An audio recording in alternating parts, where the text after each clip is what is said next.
The idea of a Texas rig is often associated with power fishing when we're flipping and pitching our presentations into heavy cover and wrestling out big bass. Well, when we're using a Texas rig, oftentimes we can also be making very long casts with that lure, and that's where things get different.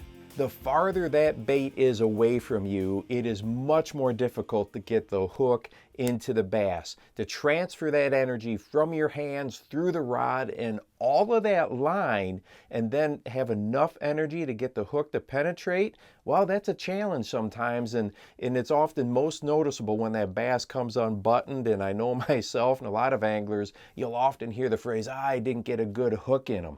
Well, a lot of times that's because we were using too heavy of a hook for the situation. So if you find yourself using Texas rigs at a distance, that is where the light wire hook can make a noticeable and drastic increase in your hookup ratio.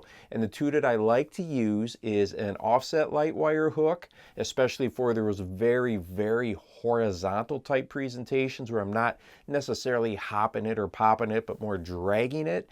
And then I also like to use a light wire EWG on something like my soft jerkbaits when I throw them way out there. As a matter of fact, if you take a look at these two wide gap hooks right here, here's a regular standard wire EWG, and then here's the light wire. That is a noticeable difference, and it really does play an important part in your success as an angler.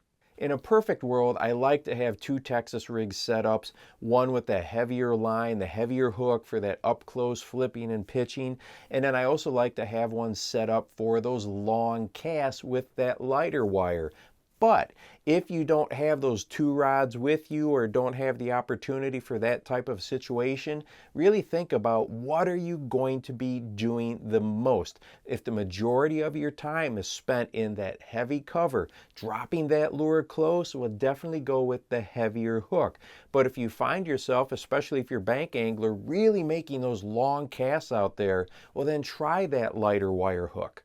Well, the most common worry is with light wire hooks that it's going to bend out and we're going to lose a big fish. I personally can't remember ever a time when that happened. Not saying it can't happen, but I don't remember that happening to me. If you think about your wacky rigs and your drop shot rigs, those are often light wire hooks and we can catch some big bass with those. But if you do get that big fish on there with that lighter gauge hook, we just have to make sure to let the drag system do its job and not horse that fish in too much. But like I mentioned, if the majority of your fishing is up in that thick, heavy stuff, well then make sure you go with that heavy wire hook. And hey, if you want to watch a video that shows some interesting feeding behavior of bass and something I've captured on camera underwater, go ahead and check this one out right here.